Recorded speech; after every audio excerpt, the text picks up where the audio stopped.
What's going on, y'all? Mitchell Renz here from Chat Sports, giving you your Dolphins versus Jets post-game reaction. We're also going to talk about the news and the rumors, and it's really only about one thing. Tua or Ryan Fitzpatrick, who should be the starting quarterback next week? We'll get to all that, but let's give the Dolphins a round of applause. I thought they played a phenomenal football game up against the New York Jets, and obviously a lot of people have played very well against New York, but the Dolphins, they get a win 20-3 on the road, and I understand that Ryan Fitzpatrick has been in, he's been out, but again, he took advantage of his opportunity here. 24-39, 257 yards, 2 touchdowns. Didn't really try to do anything too much personally. Also, DeAndre Washington, he also, I thought, played a pretty good game, had to fill in a few roles. Obviously, Myles Gaskin, he's not available to be playing right now. Ahmad, he's also, in the mix as well. But I thought DeAndre Washington did exactly what needed to be. DeVante Parker had himself an outstanding game. 8 catches, 119 yards. And then, Sam Darnold, the Jets, they continue to show that they are the worst team in the National Football League. If you guys want to be overachievers, let me know in the comment section. Are they worse than the 2009 Detroit Lions? Hey, let me know. But seriously, I want you to fill in the blank here. Who was the Dolphins' Week 12 MVP? Let me know. Yes, it's a small blank, but it's okay. Maybe their name can fit in. Bottom line is this. We always sit here and talk about the offense, right? Because a lot of times the media, they talk about Tua, they talk about Fitz. They're always going to talk about the offense. If you just want to put defense in that blank, I'm okay with it because the defense really stepped up here in this one, allowing only 3 points and continues to show to probably be the most underrated defense in the National Football League. But we're going to talk about the offensive players here. So Ryan Fitzpatrick, 24-39, 257, 2 touchdowns, didn't turn it over. He really didn't have to do anything spectacular, but when he came out of the game, it was a slow start. New York, they put up 3 points, and then Miami took a deep breath. They put it all out there, and then they put up 20 points unanswered. Let's look at the running back, DeAndre Washington, who, remember, this is who the Dolphins traded for at the deadline because of all the injuries that Miami has faced. They tried to go with Matt Breida early on. He had a fumble, and then they're like, all right, we're not going to put Matt Breida in anymore. Let's go with DeAndre Washington, but still, 13 carries, 49 yards, average 3.8. The top receiver, and continues to be the number one option for this offense, DeVante Parker. Now, if you guys are fantasy football players, and I am definitely, when DeVante Parker has Ryan Fitzpatrick, he's almost a must start. I mean, their connection is incredible to watch. 8 catches, 119 yards, didn't find the end zone. The 2 touchdowns came from, the tight ends. Mike Gesicki, 2 catches, 35 yards, and a tutty. The other touchdown went to Adam Shaheen, and hey, when the Dolphins went out on move and they brought in Shaheen for a 7th-round pick, I was a little bit confused about it because he never quite panned out in Chicago. But Adam Shaheen has been a great option here, especially, at least in the running game for Miami. And when you're back up to Mike Gesicki, all you got to do once in a while is just show up and play big in the red zone, and that's what Shaheen and Gesicki have been doing. But as I said earlier, the fill-in-the-blank part about the defense, you definitely could do it. Now, obviously, it's, with a grain of salt against the New York Jets, but 260 total yards, that's extremely impressive. 173 passing yards allowed, 87 rushing yards allowed, 3 sacks, 2 takeaways. Both of the takeaways were interceptions on Sam Darnold. But, I mean, you had a Jerome Baker at half a sack. I mean, I'm looking at Kyle Van Noy half a sack. Landon Roberts, in my opinion, probably played the best out of any Dolphins player on defense today. Also, Brandon Jones. I mean, another player who's stepping up here. Just continue to get guys that your normal Dolphins fan might not know or a normal NFL fan might not know. However, you're getting these guys to step up and continue to play clutch. That's what it's about here. But you know what else it's about? More subscribers. That way we can keep the show for free. Help us reach 7,000 subs on our Dolphins channel.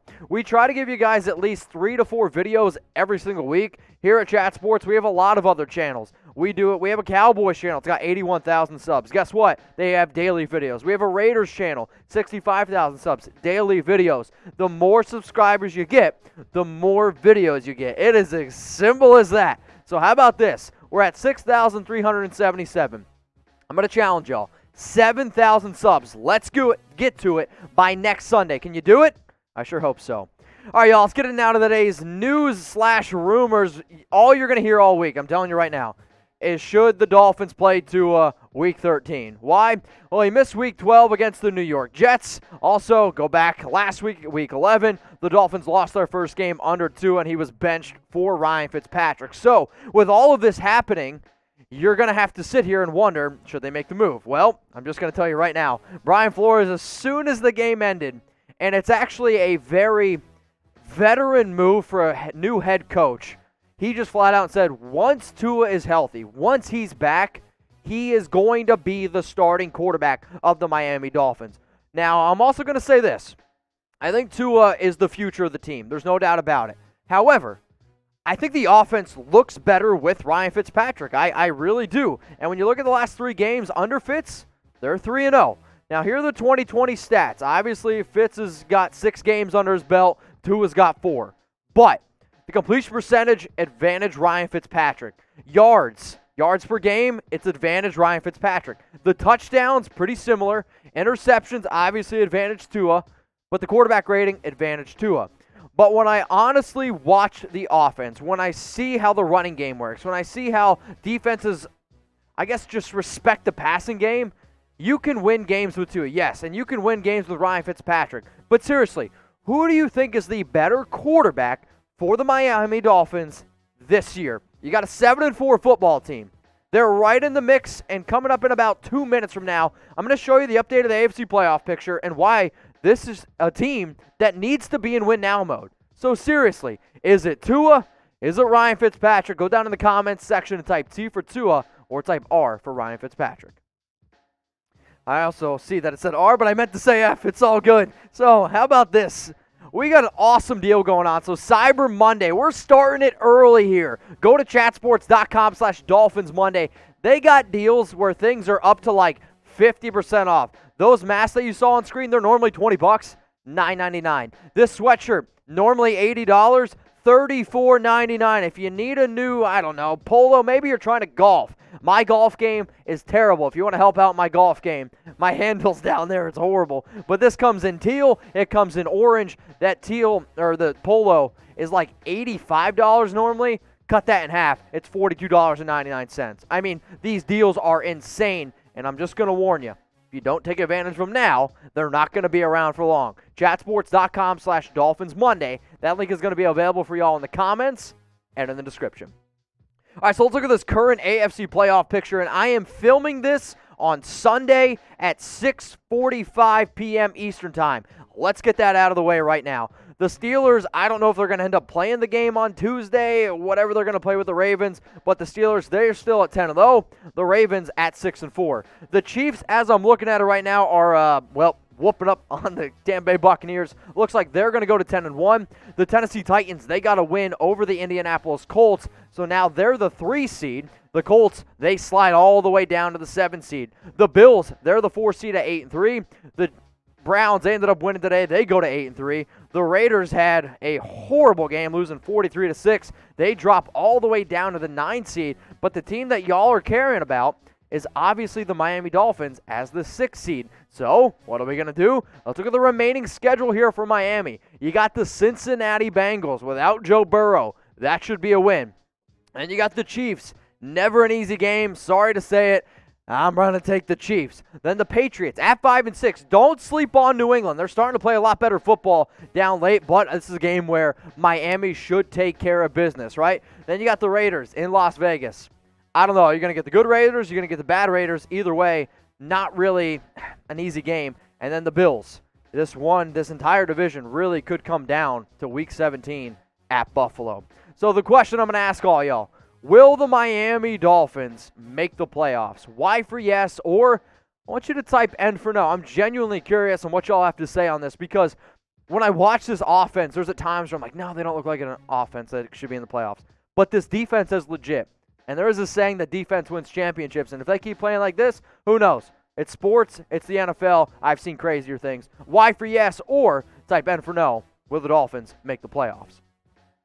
So at 7-4, the defense continues to step up, continues to play great.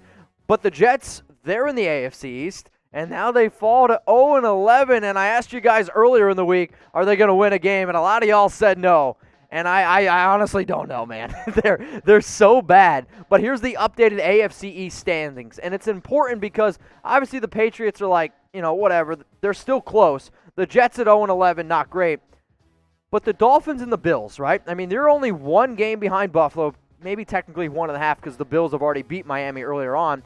But you have this opportunity to play them Week 17. So if you can at least have the exact same record as Buffalo heading into Week 17, you got a shot. And their schedule's not easy either. You got the 49ers who, I'm looking at the scores right now. The 49ers are battling out with the Rams. That one's going to be a close one. The undefeated Steelers. The Broncos are bad. The Patriots, not great, but the Patriots always give the Bills a run for their money.